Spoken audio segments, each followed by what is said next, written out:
Bonjour à toutes et à tous, bienvenue. Bonjour et merci à Laurent Delmas qui va animer cette masterclass aujourd'hui. Laurent, vous êtes producteur d'émissions sur France Inter, vous êtes critique cinéma, vous êtes aussi directeur de l'ouvrage chez Larousse, donc l'histoire du cinéma, et chez Larousse également, auteur de Depardieu hors normes. Et vous allez nous parler aujourd'hui du film Max et les ferrailleurs de Claude Sautet. Bonjour et merci.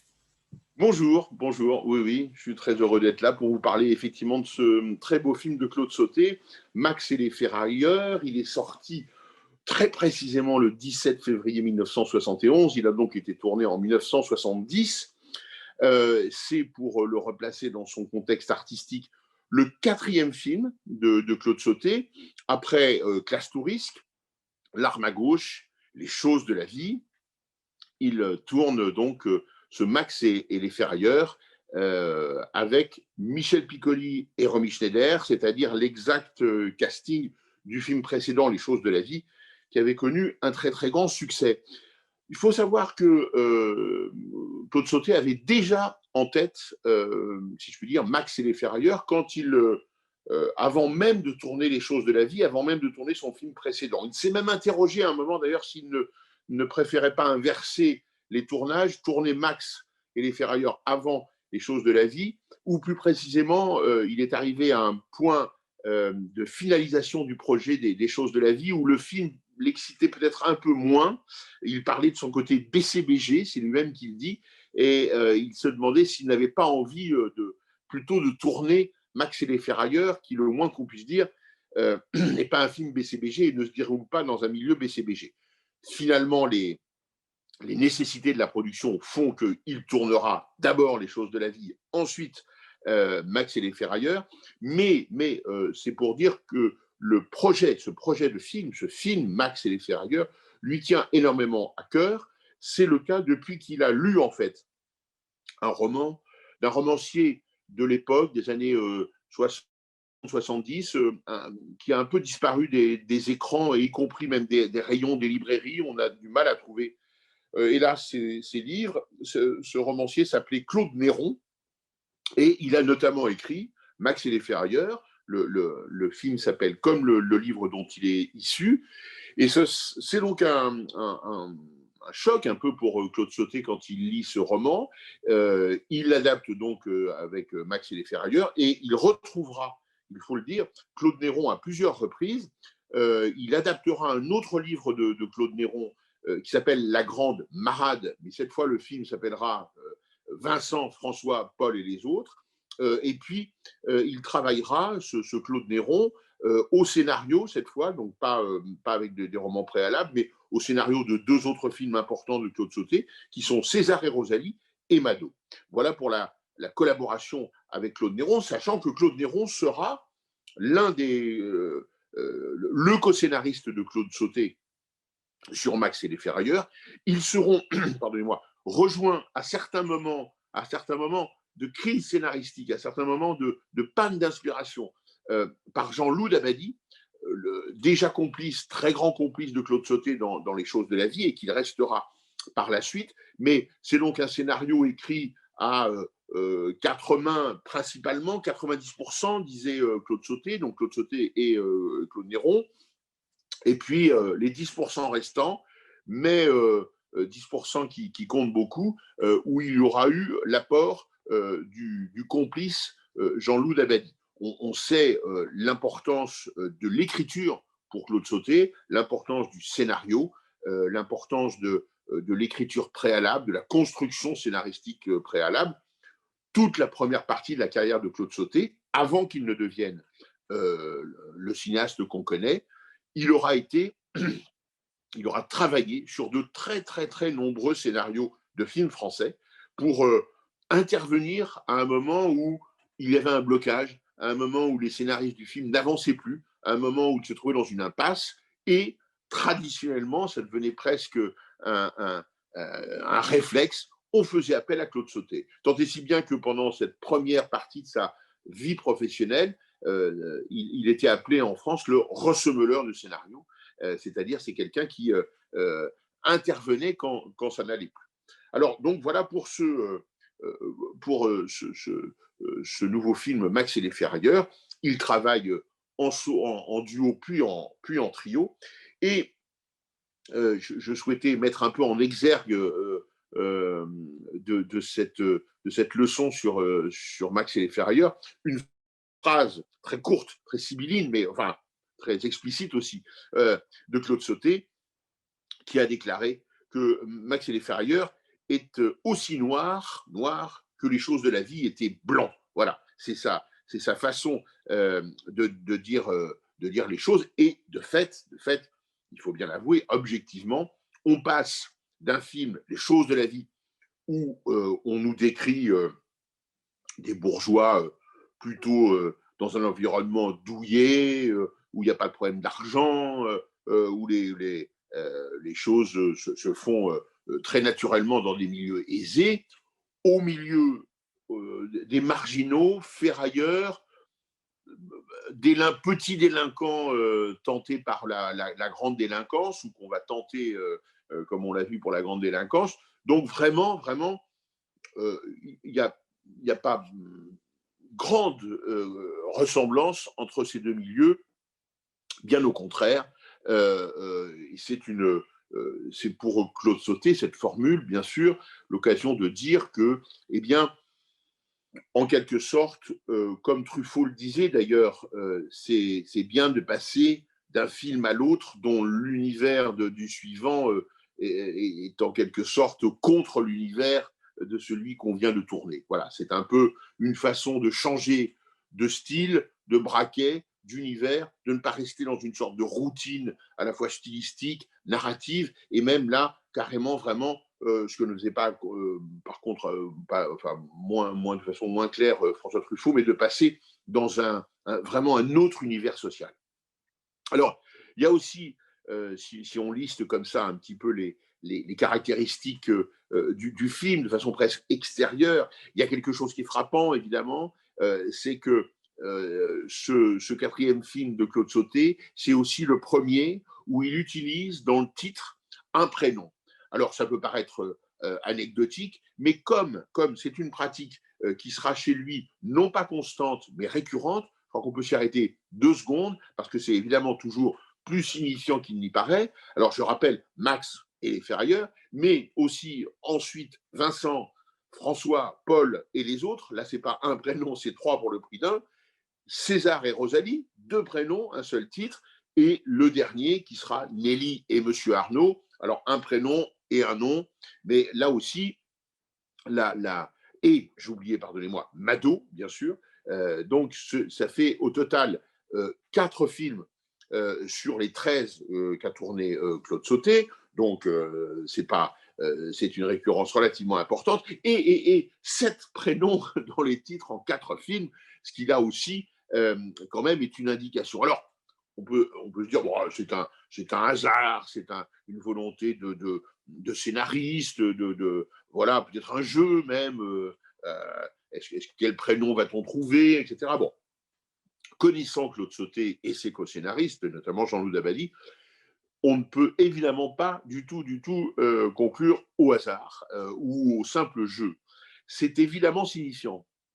Le fait de choisir un prénom, soit seul, Mado, Max, soit confronté à d'autres prénoms, Vincent, François, Paul et les autres, il y a quand même la volonté explicite, évidente, de dire nous allons vous raconter l'histoire d'un individu seul face à lui-même et face aux autres. D'ailleurs, il y a souvent ce petit « et », cette petite conjonction, Max et les ferrailleurs, Nelly et Monsieur Arnaud, qui fait qu'il y a une sorte de dualité ou d'effet choral pour Vincent, François, Paul et les autres, mais qui montre bien qu'il y a une volonté de décrire un personnage donné face à lui-même et au reste du monde. Donc ça donne une sorte de programme, en quelque sorte, de programme narratif, d'assurance que le focus sera fait sur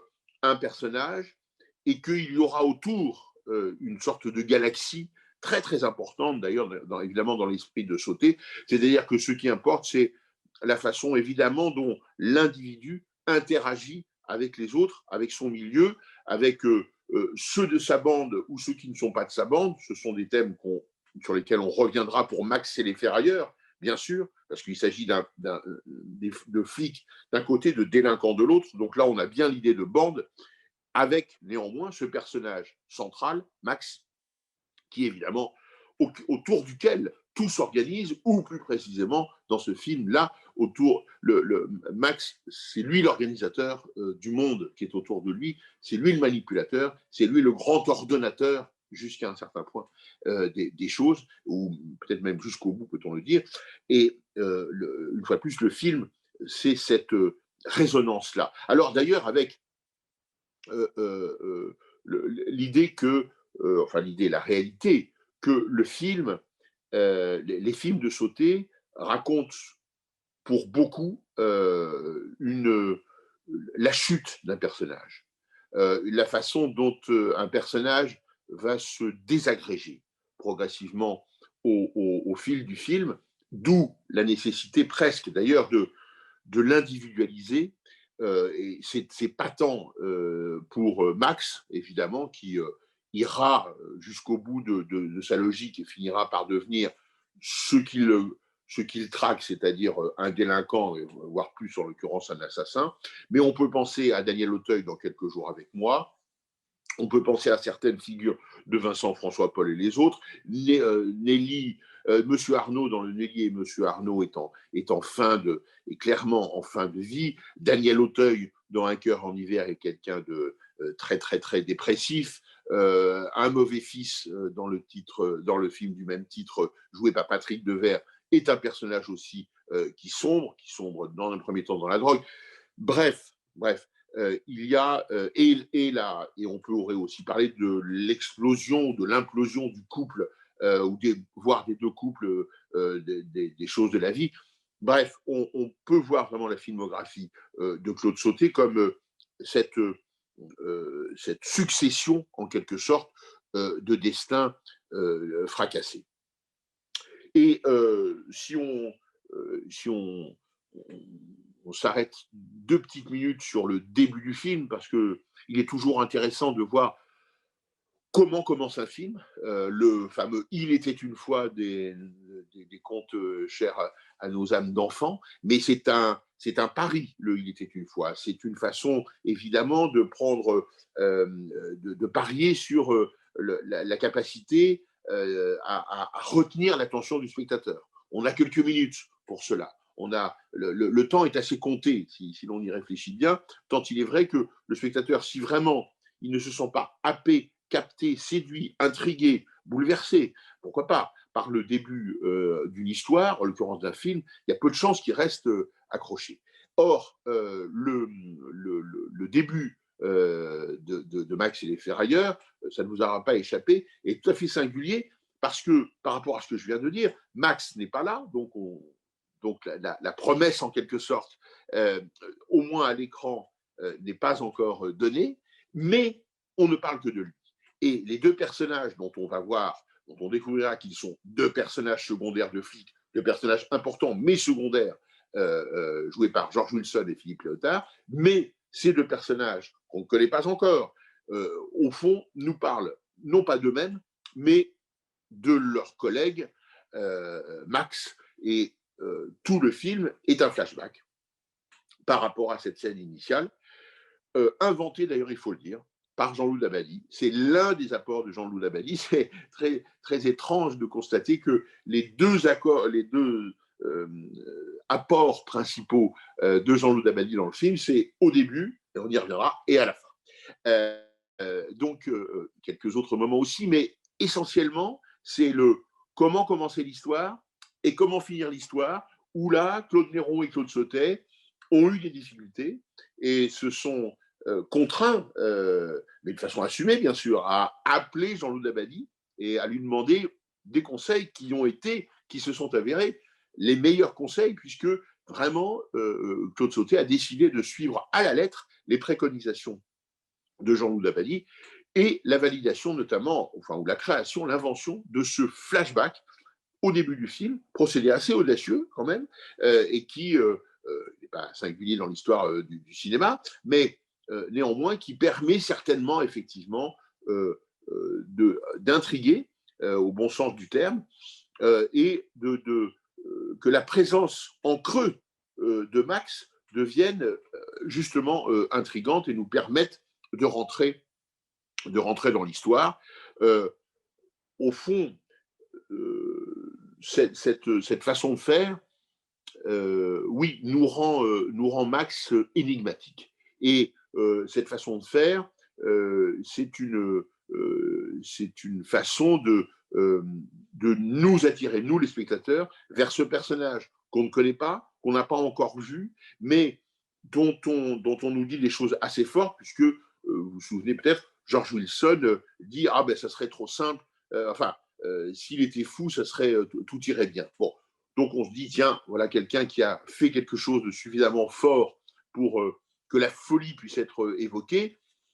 On pense peut-être à un meurtre, mais peu importe. En tous les cas, on pense quelque chose de grave. Et surtout, on se demande, mais qui est cet homme? Voilà. Et donc, cette première interrogation nous permet d'entrer très simplement, je dirais, dans l'histoire. Alors, on va évidemment le découvrir, ce Max, et il est au centre du film, bien évidemment, comme le titre l'indique, si je puis dire. Et on va très rapidement découvrir que il n'est pas comme les autres. Au fond, c'est ça, je dirais que sa marque principale, c'est cela, c'est qu'il se distingue radicalement des autres par une série de repères, par une série de traits, à la fois de caractères sociaux, psychologiques. Il est à part. Et cette façon de le singulariser va arriver très très vite dans le film. Très vite dans le film, on va singulariser Max, l'individualiser, et on comprend donc que vraiment le film sera d'aller au plus près de ce personnage. Alors, pourquoi n'est-il pas comme les autres?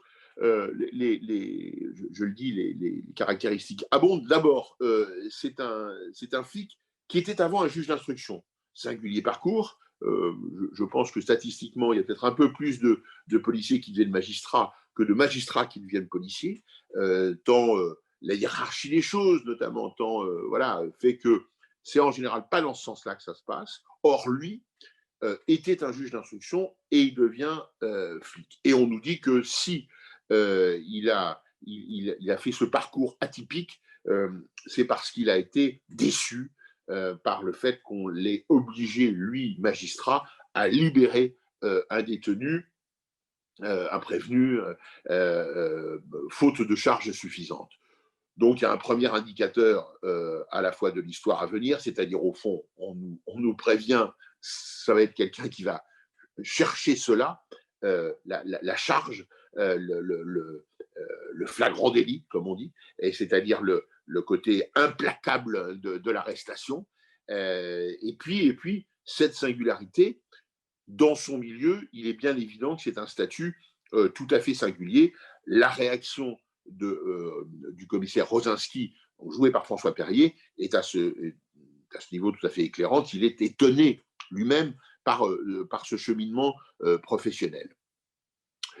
Donc ancien magistrat, vrai flic, mais aussi faux banquier. On voit que quand même si il y a d'un côté la vérité de son parcours et une manipulation où il devient banquier, on voit combien quand même Max adore la transformation. Et c'est un personnage à multiples facettes.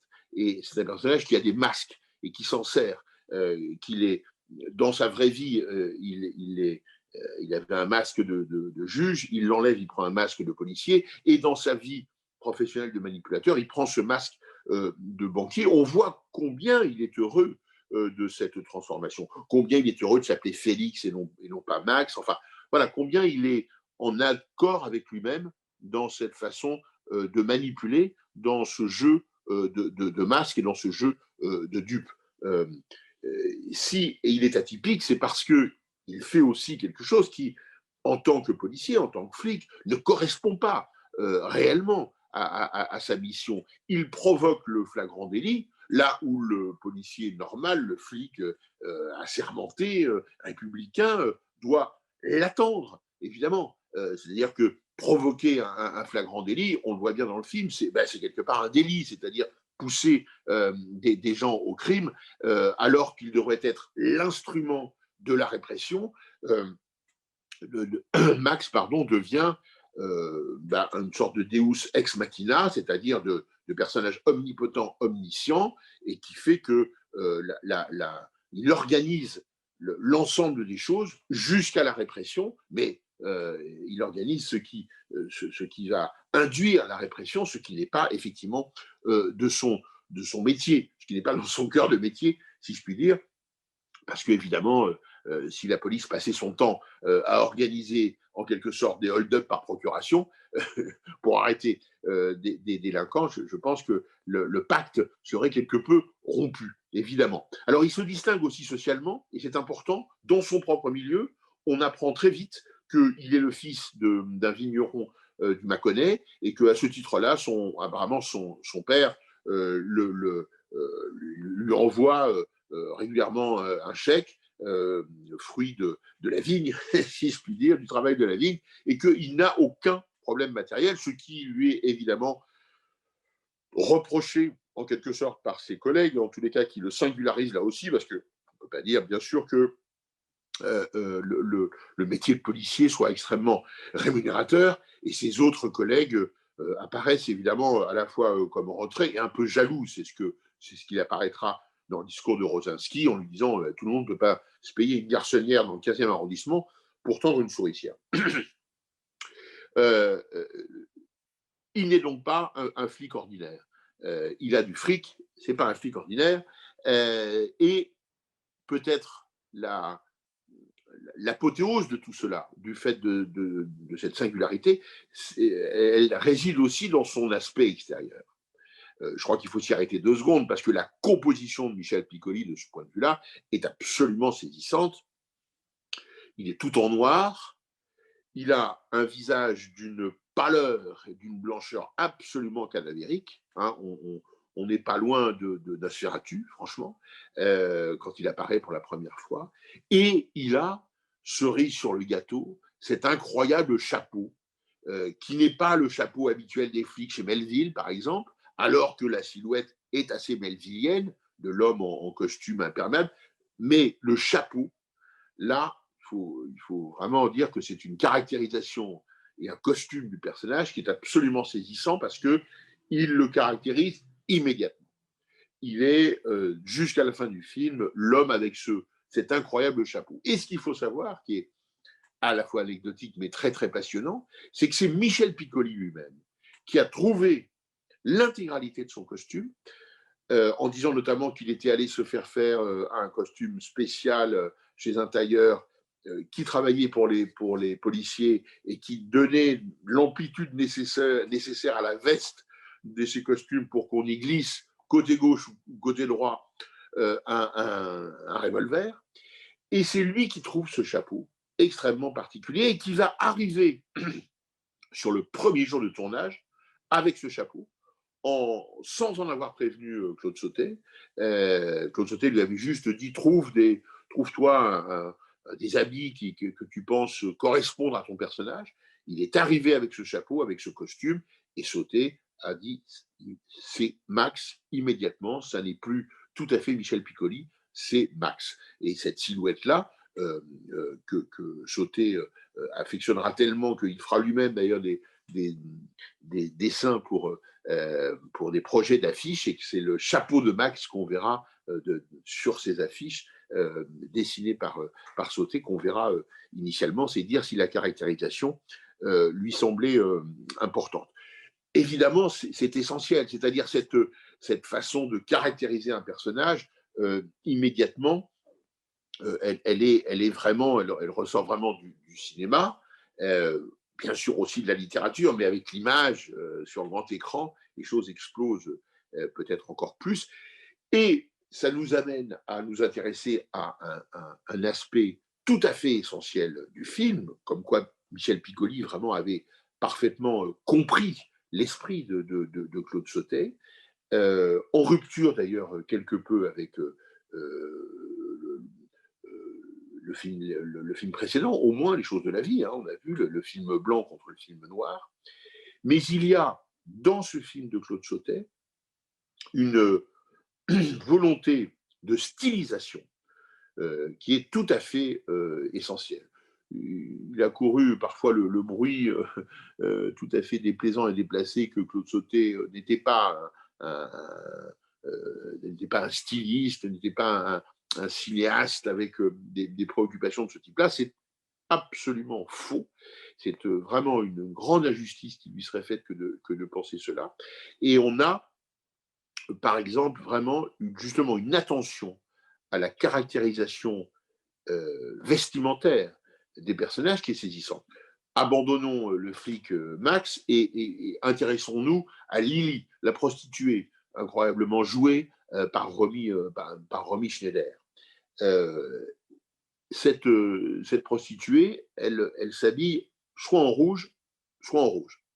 Et son univers, ça c'est très important, son univers, c'est-à-dire son mobilier chez elle, ses accessoires dans la rue, etc., ou dans les bars, sont de ces couleurs-là. Elle est dans une tonalité de couleurs chromatique absolument constante dans le film. Or, le rouge, c'est évidemment la passion, le feu, oui, la grande passion. Bon, c'est donc l'exact inverse du noir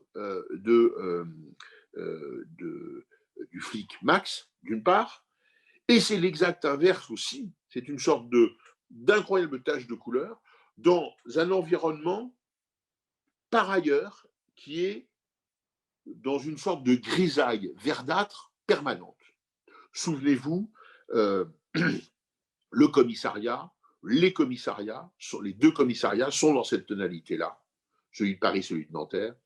La banque est dans cette tonalité-là. La zone des ferrailleurs est dans cette tonalité-là. Le meublé de Max est dans cette tonalité-là. Et au milieu, il y a, au milieu, pas forcément dans ces décors-là, mais mentalement, nous avons, nous, la figure, la vision de ce personnage qui rit, de ce personnage qui est en rouge, de ce personnage qui est à plusieurs moments vraiment le seul à avoir donné le sentiment du bonheur, c'est Lily. Et donc, vraiment, jusqu'au bout, ou presque, Sauté tient la note de ce personnage-là. Et quand Lily va abandonner ses couleurs, quand elle va presque rentrer dans le rang de la grisaille du film, eh bien c'est précisément quand tout s'écroule autour d'elle, c'est-à-dire que le jour du braquage, comme une sorte d'anticipation à l'échec, comme une sorte d'anticipation au chaos, elle va revêtir des habits qui ne sont plus rouges ni roses, qui sont dans une teinte beaucoup plus pastel, beaucoup plus en retrait, beaucoup plus en accord, visuellement, chromatiquement parlant, avec cette espèce de nimbe gris-vert qui traverse tout le film. Et ça, c'est vraiment la marque d'une attention extrêmement particulière dans le film de Claude Sautet. Sautet, c'est un cinéaste, mais un cinéaste cinéphile. Ce n'est pas toujours le cas. Il y a des cinéastes qui ne sont pas forcément cinéphiles, qui font du cinéma, au fond, sans trop peut-être avoir des références, sans trop se soucier de ce qu'il y a eu avant eux. Ce n'est vraiment pas le cas de Claude Sautet. Et ce qu'on peut dire là, c'est que dans la tonalité stylistique du film, de Max et les Ferrailleurs, il y a un double hommage. Il y a un hommage évidemment au film noir américain, au polar américain des grandes années. Et puis, il y a aussi un hommage au cinéma de Fritz Lang, le cinéaste allemand, et singulièrement des années allemandes de Fritz Lang, avec deux films emblématiques qui sont M. le Maudit et M'amuse. Et franchement, à plusieurs reprises, notamment dans les scènes de commissariat, ou quand Michel Piccoli, par exemple, prépare l'arrestation des ferrailleurs avec sa petite troupe de policiers en civil, on se croit on pourrait se croire chez Frisland, on se pourrait croire dans une scène de Mabuse ou de M. le Maudit, où il y a comme ça des scènes de préparation entre policiers, et la référence est parfaitement assumée chez Sauté. Alors, bien évidemment, la fin, je le disais un peu, se charge de faire exploser, de faire sauter tous les masques que nous venons de voir, tous les apprêts stylistiques, tous les présupposés de costumes, de règles, de codes. Tout cela, évidemment, va sauter avec la fin, dont le propos est précisément d'apporter une sorte de chaos final et de faire exploser l'ensemble de ces codes. Ce qui est au centre du film, c'est beaucoup moins une histoire policière, beaucoup moins un polar, que l'histoire d'une relation entre un homme et une femme. Pourquoi peut-on dire cela? Pourquoi est-ce qu'on peut avancer et affirmer cela? C'est-à-dire de dire que Max et les Ferrailleurs est un vrai faux polar, on va dire, et qu'il a les apparences du polar, mais que son cœur central, son cœur brûlant presque, ça n'est pas ça. C'est vraiment la relation entre Lily et Max. On peut d'autant plus le dire par une sorte de preuve, non pas par l'absurde, mais par le contraire. On peut le dire parce que cette dimension n'existait pas, ou très marginalement, dans le roman de Claude Néron. La relation dans le roman initial entre Max et la prostituée, c'était 2 scènes, maximum. 2-3 scènes, va-t-on dire. Or, ce qui est arrivé est tout à fait intéressant, c'est que, bien en amont, Claude Sauté a parlé à Romy Schneider du livre et de son projet d'adapter ce livre, et en lui racontant évidemment l'histoire du film, et quand il lui raconte l'histoire du film, il lui parle à Romy Schneider, bien évidemment, du personnage de Lily, mais dans cette étroitesse, dans cette petitesse du rôle qui est alors le sien, enfin, qui est alors celui de Lily dans l'ouvrage. Mais Romy Schneider a une réaction incroyable. Elle dit, mais Lily, c'est moi, c'est pour moi. Je suis Lily et je veux la jouer. À quoi Sauté lui dit, attention, c'est pas les choses de la vie, hein, c'est pas le rôle principal, c'est quelques scènes très, très petites dans le livre. Et c'est cette première réaction immédiate, très instinctive de Romy Schneider qui va amener Claude Sautet au fond, à faire le film qu'il a envie de faire, parce que c'est de ça dont il ne cesse de parler dans ses films, à faire un film sur un couple.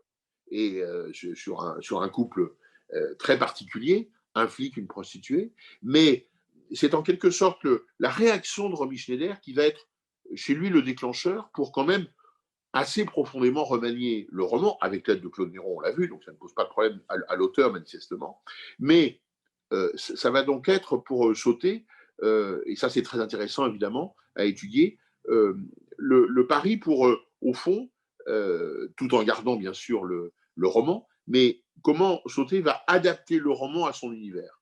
C'est peut-être ça les adaptations les plus réussies, parce que une adaptation qui serait d'une fidélité absolue n'aurait certainement pas de sens et ne peut de toute façon pas se faire. 1h30 de film, on est toujours très très loin des 200 pages d'un roman. Voilà. Donc de ce point de vue-là, il faut faire des choix. Et surtout peut-être acter du fait que le roman doit devenir poreux par rapport à l'univers du cinéaste. Alors en quoi est-ce que c'est en quoi Sauté va-t-il tricoter de ce point de vue-là les choses? C'est tout simplement parce que dans sa filmographie, s'il y a bien une thématique qui sera, on peut parler au futur puisque ce n'est que son 4e film, mais sera constante, mais elle a déjà débuté avec notamment les choses de la vie, cette thématique constante, c'est qu'il ne fait que raconter l'histoire d'un couple dont les 2 êtres passent à côté de l'amour. Ce sont des rendez-vous amoureux ratés. des rendez-vous amoureux en échec. C'est véritablement constatable, si je puis dire, avec la plupart des films de Claude Sautet. Auteuil passe à côté de Bonner dans quelques jours avec moi. Pareil pour Emmanuel Béard et Daniel Auteuil dans Un cœur en hiver. Pareil dans cette relation très étrange entre Nelly, Emmanuel Béard et M. Arnaud, Michel Serrault. Mais on pourrait véritablement multiplier les exemples. C'est pareil aussi dans Mado entre Ottavia Piccolo et Michel Piccoli. C'est une figure absolument récurrente du cinéma de Claude Sautet, une sorte de volonté de raconter l'impossibilité de s'aimer entre deux personnages qui se croisent, dont on peut penser qu'ils sont faits l'un pour l'autre, mais l'histoire n'a pas lieu jusqu'au bout. Elle se fracasse, elle se brise, elle n'arrive pas à se faire. Et cette thématique-là, on sent dans Max et les Ferrailleurs qu'elle va bien au-delà, évidemment, de la thématique centrale plutôt du genre du film. Elle le dépasse très, très amplement. Et ça conduit à l'idée que, bien évidemment, ce qui se joue ici, c'est une forme de tragique. Car quand vous avez deux personnages aussi disparates, hein, l'une est prostituée, l'autre est un policier obsédé. Leur brève rencontre amoureuse dans le meublé de Max n'en devient que plus tragique, parce que manifestement, effectivement, le film, c'est l'histoire de cet engrenage-là, beaucoup plus que de l'engrenage que Max manipule. Il y a derrière la machination de Max un autre engrenage qui, pour le coup, rate, contrairement au hold-up, au braquage empêché, qui, manipulation policière oblige, réussit. L'engrenage dans lequel sont plongés Max et Lily, lui, ne fonctionne pas. Et il en a une dimension réellement tragique. Alors,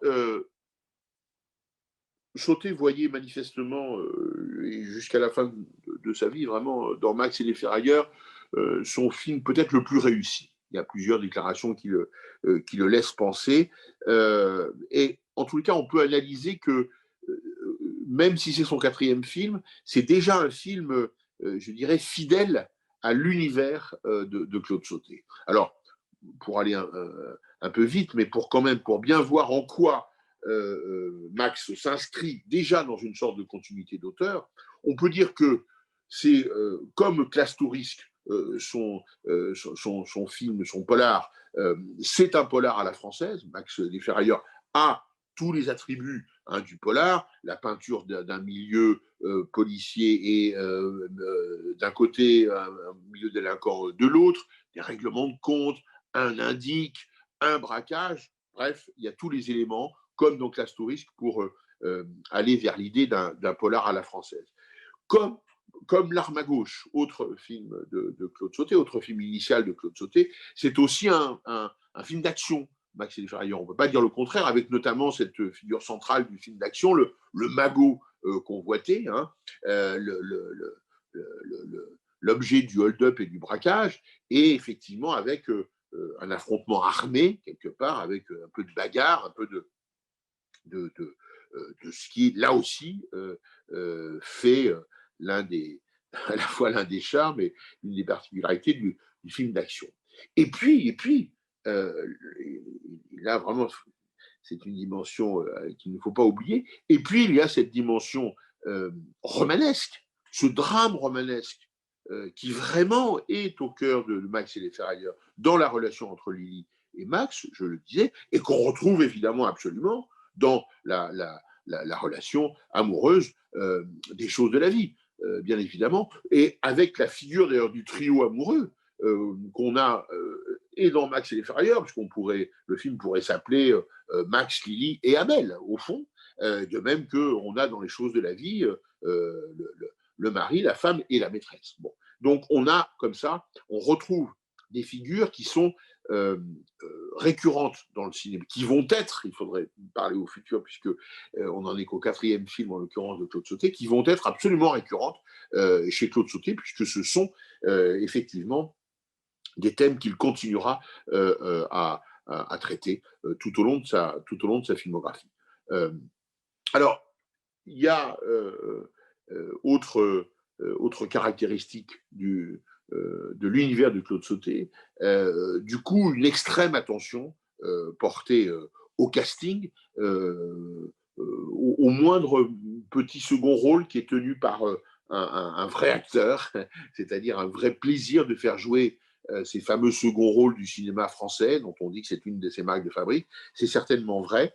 Mais il y a vraiment chez Sautet une attention incroyable à la description des personnages, à vraiment faire en sorte que, justement, prenant appui sur un casting très fin, très développé, chaque personnage, fût-ce un second rôle un petit peu en fond d'écran, existe réellement. C'est absolument évident, par exemple, pour la bande des Ferrailleurs, avec dont chaque membre existe dès le départ, avec ce biais scénaristique qui fait que c'est Rosinski qui les décrit un par un, mais comme la description est accompagnée d'images des personnages eux-mêmes, tout de suite, la caractérisation du demi-dingue, du dilettante, du playboy flambeur, du gigolo, tout cela, de l'indique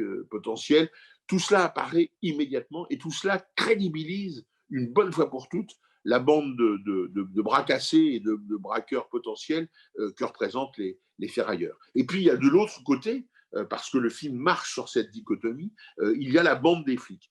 Et là aussi, le clan des policiers qui sont absolument dans le devoir, le sens du devoir, l'efficacité professionnelle, le corps soudé.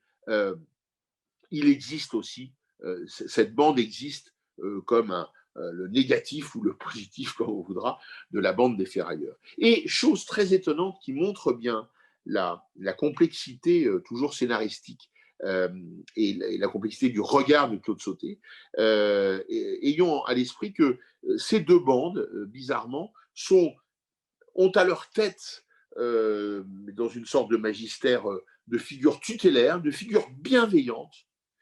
Il y a un flic. Au-dessus des ferrailleurs, il y a Rosinski, François Perrier, qui les regarde, on le voit bien, de façon bienveillante. Il ne les arrête pas alors qu'il sait les petits mauvais coups qu'ils commettent. Il va boire un coup dans leur bistrot quartier général. Il leur indique qu'ils jouent mal aux cartes. Enfin, bref, c'est une relation absolument bienveillante qui n'a rien à voir avec la détermination froide de Max à l'égard des ferrailleurs.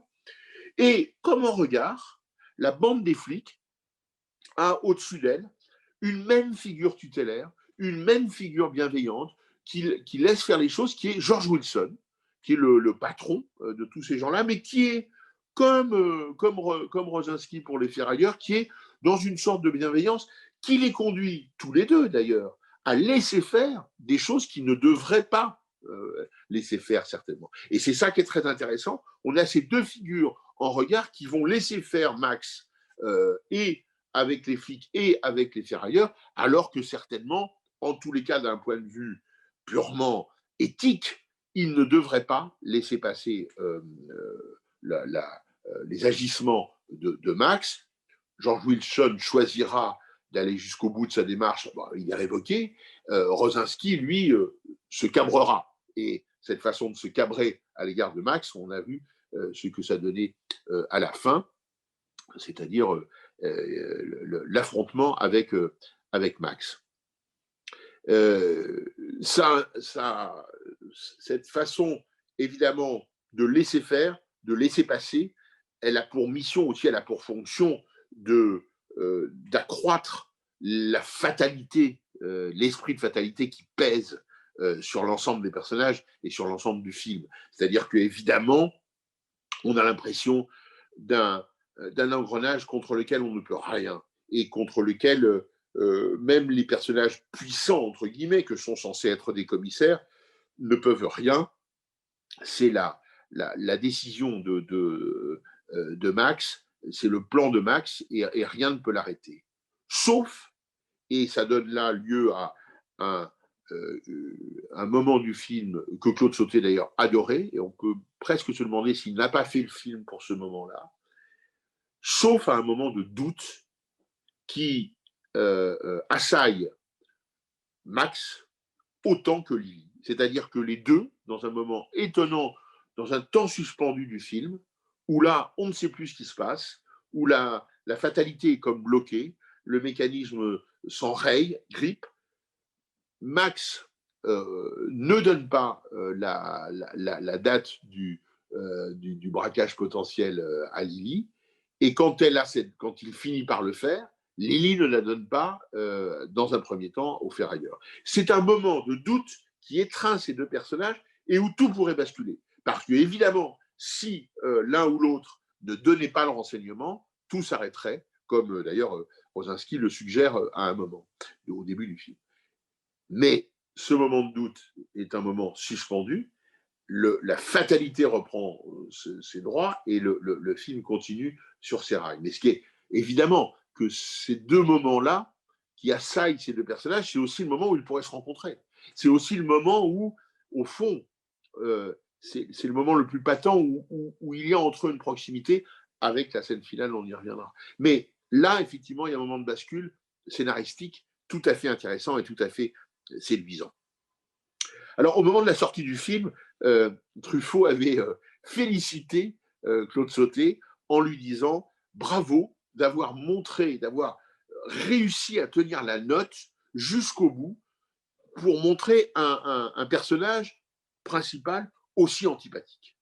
Et c'est vrai que Max est pervers, froid, calculateur, sans état d'âme, un type auquel le spectateur, on ne peut pas s'identifier. C'est vrai. C'est-à-dire que franchement, il est tellement, il se comporte de façon tellement odieuse à l'égard de tout le monde, y compris Rosinski, y compris ses collègues, enfin, qu'on ne peut pas être dans l'empathie, nous les spectateurs, avec ce personnage. Et si on y réfléchit bien, c'est effectivement quand même assez rare dans le cinéma. Ça existe. Et Truffaut, malicieusement, mais véritablement, sincèrement, effectivement, féliciter Sautet d'avoir réussi ça, parce qu'il trouvait que c'était un pari très audacieux, et d'autant plus audacieux que réussi. Alors, c'est absolument juste et pertinent. Et d'ailleurs, Michel Piccoli, par exemple, a reconnu, si je puis dire, pas sous la torture, mais assume parfaitement le plaisir qu'il a eu à composer ce personnage de salaud, il faut bien le dire quelque part, bon, ou en tous les cas de pervers manipulateur, le grand plaisir qu'il a eu. Et Sautet enfonce un peu le clou en disant quels ont été les moments douloureux qu'il a traversé avec son co-scénariste Claude Néron et aussi avec Jean-Loup Dabadi pour baigner en permanence dans cette manipulation, avec ce personnage absolument odieux. Il y a des lignes tout à fait claires de Claude Sautet là-dessus qui disaient que on était vraiment parfois dégoûté presque de devoir porter en écriture ce personnage. Mais comme tout est toujours complexe, y compris chez Claude Sautet, et c'est ce qui fait le prix aussi, le poids du film, c'est qu'évidemment, Sautet, et pas par une sorte de sursaut, mais parce qu'il connaît la nature humaine, évidemment que Max a des failles, des faiblesses, je le disais, il hésite au moins une fois, et peut-être d'autres qu'on ne voit pas, mais il hésite au moins une fois. Sa conscience le travaille, manifestement, quand même, malgré tout. Et pourtant, effectivement, il va jusqu'au bout. Mais cette complexité, c'est une fois de plus Jean-Loup Dabadi qui va le plus la mettre en scène, savoir la mettre en scène, savoir la faire émerger, parce que arriver au moment de d'écrire la fin du scénario, Claude Sautet et Claude Néron sont en panne. Ils ne trouvent pas, et l'un et l'autre, le moyen de terminer le film. Alors ils envisagent que le flic va voir Lily chez les ferrailleurs et qu'il se fait lapider par les ferrailleurs. Enfin bon, différentes options qui ne fonctionnent pas. Et c'est Jean-Loup Dabadi qui va trouver cette scène pas forcément très vraisemblable de Max passant en voiture, dans la voiture où il est désormais retenu prisonnier. Il va passer devant le bistrot où est Lily, qui a été du coup relâchée.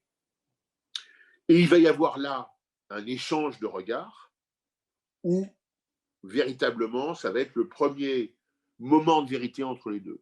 Et c'est la première fois où ils ne vont pas se mentir à l'un et à l'autre. Parce que, on l'a peut-être pas assez dit, mais évidemment, il y a un jeu du chat et de la souris entre Lily et Max qui fait que le paradoxe aussi, c'est ça, c'est qu'il y a un moment, une volonté de rapprochement, à travers notamment ce baiser très très fougueux qu'ils se donnent l'un à l'autre, mais autour, il y a quand même un jeu du mensonge qui est permanent entre deux. Or, ce moment-là, ce dernier moment, le mensonge n'a plus cours. Ils ne peuvent pas se parler parce qu'ils sont empêchés de le faire par la distance physique, mais ils se parlent. Ils se parlent et ils se disent leur vérité à ce moment-là. Mais c'est évidemment trop tard. Et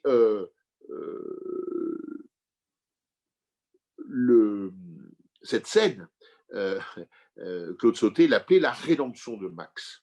Vous voyez, c'est court, hein, mais après tout, une rédemption, ça n'a pas besoin de temps pour se faire. La rédemption de Max qui passe non seulement évidemment par le fait qu'il tue Rosinski, mais aussi par ce regard-là. Alors, je voulais juste mettre en appui de cette démonstration sur le caractère très complexe des choses, une citation absolument éclairante de Claude Sautet qui disait « Devoir entrer dans la peau d'un type, il parle évidemment de Max, qui au nom d'un idéalisme presque enfantin utilise la vénalité, la trahison, la manipulation jusqu'à tordre les êtres humains, c'est épuisant. » Voilà ce que disait Claude Sautet, décrivant son personnage. Alors, on n'a peut-être pas assez parlé jusqu'à présent, mais il faut juste effectivement peut-être insister sur ce qu'est ce personnage de Max. Ce qui est intéressant de savoir, c'est que il existe bien évidemment, et alors là pour le coup, contrairement à Lily, il existe pleinement dans le roman de Claude Néron. Et quand Claude Sautet avait parlé à Claude Néron justement de ce personnage, en quelque sorte en lui demandant un peu d'où il venait, d'où l'idée lui était venue à Claude Néron de ce personnage, Néron avait répondu mais je l'ai connu. Je l'ai connu, c'était un flic communiste stalinien et manipulateur. Alors, il n'est jamais allé jusqu'à faire ce que fait Max dans le film, mais Néron disait je l'ai connu, ce type froid, calculateur, et en plus porté par, en quelque sorte, des bons sentiments politiques, des sentiments de faire du bien, de faire le bien, en débouchant pour faire le mal. Mais et ça a d'autant plus frappé et interpellé Claude Sautet que lui-même a raconté qu'à l'âge de 21 ans, il était militant communiste, ça a duré 1 an, 2 ans, qu'il était, oui, dans cette logique assez stalinienne des choses, c'est-à-dire le camp de ceux qui ont raison et le camp de ceux qui ont tort, et que euh, ça l'a en quelque sorte libéré de savoir qu'au fond, il ne faisait pas le portrait d'un flic, mais un portrait beaucoup plus général d'une sorte de théoricien fou qui veut faire plier le monde à son image et que ça donne effectivement les résultats les plus terribles, évidemment. Et que cette façon, cette ivresse de puissance sur les êtres humains, si caractéristique des dictatures et des régimes totalitaires, eh bien c'est cela aussi que raconte la figure de Max, bien au-delà du simple policier manipulateur. On en revient donc à l'idée que ce n'est pas un simple polar, mais qu'il y a la volonté d'avoir comment dirais-je, une volonté presque philosophique de montrer ce personnage. Alors, peut-être pour terminer cette courte approche de Max et les ferrailleurs, un petit développement quand même sur un petit retour sur ce dénouement, sur la fin du film, parce que je crois qu'elle est assez emblématique alors du propos qu'on vient de voir, que j'ai détaillé du film, mais aussi, je voudrais y insister sur le fait que cette scène si courte, elle se passe dans les deux lieux les plus communs au bon sens du terme, c'est-à-dire partagés et favoris du cinéma de Claude Sautet.